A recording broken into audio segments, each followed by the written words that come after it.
Assalamu alaikum students. I am your teacher of the subject Social Studies, Miss Sana. I hope you are fine and are quite safe. So students, let's start our lecture of class 8. Please open your books from page number 37. Students, we are reading unit number 6, Consolidation of the British Rule. And today we are going to start our new topic, India under British monarchy. Monarchy means kingship.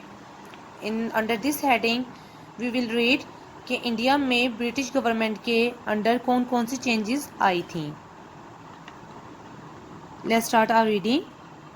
Under the British Raj, the Viceroy was the Queen's representative. The Queen announced that all treaties with the local rulers and princes of India were to be honored. Please underline the difficult words and write the meanings. Treaties mean agreements and honored means fulfilled. Viceroy queen کا ریپرزینٹیٹیو تھا government British government کے under, اور queen نے یہ announce کیا تھا کہ local rulers یا پرنسز کے ساتھ جو ہمارے ایگریمنٹس ہوئے تھے ان کو فلفل کیا جائے گا. Most treaties between the local rulers and the British had been made after the British had taken everything away from them and in return had promised protection and annual pensions. اب obviously students بہت سے agreements جو British اور Indians کے درمیان ہوئے تھے وہ تب ہوئے تھے جب برٹش نے انڈین رولر سے ان کی گورنمنٹ چھین لی تھی اور ان ساری چیزوں کو اپنے کنٹرول میں کر لیا تھا. تو اوبیسلی پھر جو ایگریمنٹس بنے تھے وہ برٹش گورنمنٹ کے ہی فیور کے ایگریمنٹس سے، اور ان ایگریمنٹس کو فلفل کرنے کے بدلے میں برٹش گورنمنٹ نے ان لوکل رولرز کو اینولی کچھ پینشن دیتے تھے یا کوئی پروٹیکشن دینے کا پرومس کیا تھا. The doctrine of lapse was abolished. Abolished means ended. Doctrine of lapse جو کہ لینڈ کو ایکوائر کرنے کا رول تھا کہ فورسفلی کسی بھی اونر سے اس کی لینڈ کو ایکوائر کر لیا جاتا تھا، اس رول کو ختم کر دیا گیا. Force conversion by missionaries was stopped. اور اسٹوڈینٹس جیسا کہ ہم لوگوں نے اپنے پریویس لیکچر میں پڑھا تھا کہ برٹش گورنمنٹ کا مین پرپس انڈینس کو ان کے ریلیجن سے اپنے ریلیجن مینس کرسچینٹی میں کنورٹ کرنا تھا. تو پھر جب برٹش گورنمنٹ کا رول سٹارٹ ہوا تو انہوں نے سٹارٹنگ میں انڈینس کو فورسفلی کرسچینٹی میں کنورٹ کرنا یا چینج کرنا چھوڑ دیا. The Indian people started to become involved in lawmaking and in running their country. The British made changes in the administrative, legal, educational, economic, military and agricultural areas. اور اب British government نے Indian لوگوں کو یا Indians کو law making میں یا پھر ان کی کنٹری کو کے ڈفرینٹ افیئرس میں انوالو کرنا سٹارٹ کر دیا تھا، تاکہ ان میں جو ایک غصہ تھا یا نفرت تھی برٹش گورنمنٹ کو لے کے وہ ختم ہو جائے. اور جیسا کہ انہوں نے وار آف انڈیپینڈنس سٹارٹ کی تھی ایک اسٹرگل، اس طرح کی کوئی دوبارہ سے اسٹرگل وہ سٹارٹ نہ کر سکیں. اور پھر برٹش گورنمنٹ نے انڈیا میں administrative, legal, educational, economic, military اور ایگریکلچرل ایریاز میں یا فیلڈز میں بہت سی چینجز بھی کی تھیں. Here it is an information given to you. Administrative changes of 1858.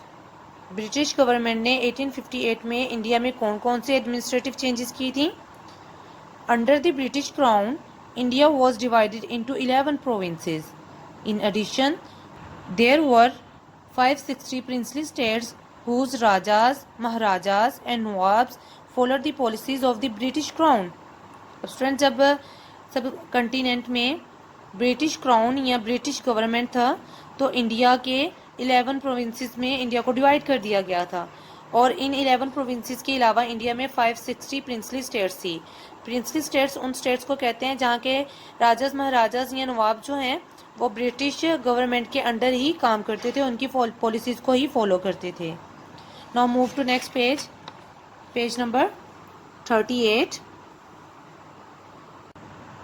Now we will discuss what reforms British government made in the subcontinent. Reforms in education. Students, reforms means make changes in order to improve something. پہلے سے موجود کسی چیز میں changes کرنا اس چیز کو better یا امپروو کرنے کے لیے. تو برٹش گورنمنٹ نے انڈیا کے ایجوکیشن ڈپارٹمنٹ میں کچھ چینجز کی اس کو امپروو کیا. Educational reference began with the setting up of vernacular schools. Many schools and degree colleges of repute were established and the private sector was encouraged to set up new schools and colleges. British government نے سب subcontinent میں بہت سے mother tongue یا local language کے schools بنانا start کیے. اب as you all know students India کی لینگویجز 2 تھیں، ہندی اینڈ اردو. تو برٹش گورنمنٹ نے اردو اور ہندی میں ایجوکیشن دینے کے لیے اسکولس بنائے گئے اور بہت سے اسکولس اور ڈگری کالجز جو کہ بہت فیمس تھے وہ بھی بنائے گئے اور پرائیویٹ سیکٹر کو انکریج کیا گیا کہ آپ نیو اسکولس اور کالجز اوپن کریں. Female education was encouraged and even today Kinnaird college is a famous college in Lahore for girls. اور سب کنٹیننٹ میں فیمیل کی ایجوکیشن پہ بھی بہت زیادہ فوکس کروایا گیا برٹش گورنمنٹ میں.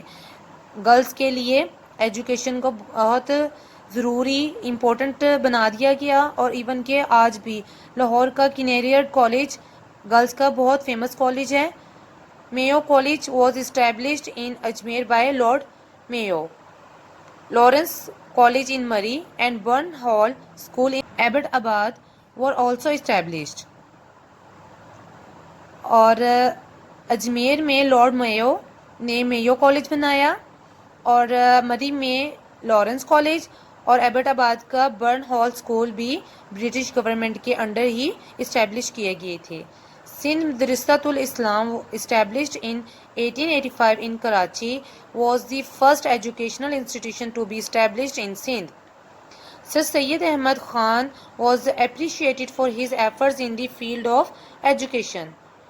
اور اسٹوڈنٹس پھر برٹش گورنمنٹ کے انڈر سندھ کے سٹی کراچی میں 1885 میں فرسٹ اسلامک انسٹیٹیوشن بھی بنایا گیا جس کا نیم تھا سندھ مدرسۃ الاسلام.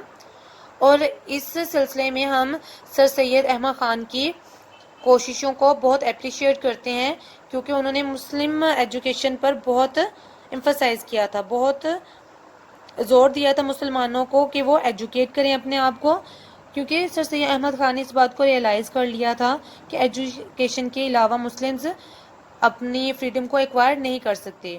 تو سر سید احمد خان نے مسلمانوں کو نہ صرف اسلامی بلکہ ادر لینگویجز اور سائنسز کو بھی ایکوائر کرنے اور حاصل کرنے کے لیے ان کو انکریج کیا تھا. Missionary schools were set up. The main purpose of opening such schools was to promote Christianity. اب اسٹوڈینٹس برٹش گورنمنٹ کا مین پرپس تو یہی تھا کہ وہ کرسچینٹی کو پروموٹ کرنا چاہتے تھے. اب ایجوکیشن سسٹم میں جو انہوں نے بہت سی ریفرنس کی تھی اس کے ساتھ ساتھ انہوں نے مشنری اسکولس کو بھی اوپن کرنا سٹارٹ کر دیا تاکہ وہ انڈین جو ہیں ان کے ریلیجن کو کرسچینٹی میں کنورٹ بھی کرتے رہیں ساتھ ساتھ. Although education was to be imparted in the local language, English was given priority. اب اسٹوڈینٹس imparted means ہوتا ہے given, priority means first position. اب انڈیا میں ایجوکیشن جو ہے وہ لوکل لینگویجز 2 ہی تھیں، ہندی اینڈ اردو. اس لینگویج میں ایجوکیشن کا سسٹم سٹارٹ ہو گیا تھا لیکن انگلش کو پھر بھی فرسٹ رینک پر رکھا گیا. Thus 2 types of schools were established, English medium and Urdu Hindi medium schools. اور اس طرح انڈیا میں پھر 2 طرح کے اسکولس بن گئے تھے، انگلش میڈیم جس میں انگلش میں ایجوکیشن پرووائڈ کی جاتی تھی اور اردو یا ہندی میڈیم اسکولس جس میں اردو یا ہندی میں ایجوکیشن پرووائڈ کی جاتی تھی. Even today we have 2 types of schools in both India and Pakistan. اور ابھی بھی ہمارے پاکستان یا انڈیا میں 2 طرح کی اسکولس ہیں، انگلش میڈیم بھی اور اردو ہندی میڈیم بھی. In today's Pakistan, there are many educational institutions in the major cities which were founded during the British rule. اور ایون اسٹوڈنٹس آج بھی پاکستان کے میجر سٹیز میں بہت سے ایجوکیشنل انسٹیٹیوشن اسکولس کالجز ایسے ہیں جو کہ برٹش گورنمنٹ کے انڈر ہی بنائے گئے تھے. جیسا کہ ابھی ہم نے آج کے لیکچر میں پڑھا ہے کہ کنیئرڈ کالج لاہور کا اور لارنس کالج مری کا، برن ہال اسکول ایبٹ آباد کا، یہ سارے برٹش گورنمنٹ کے انڈر ہی بنائے گئے تھے. ڈیئر اسٹوڈینٹس، آئی ہوپ آپ کو آج کا لیکچر انڈرسٹینڈ ہو گیا ہوگا. Please do reading of this lesson. Take care of yourself. Thank you. اللہ حافظ.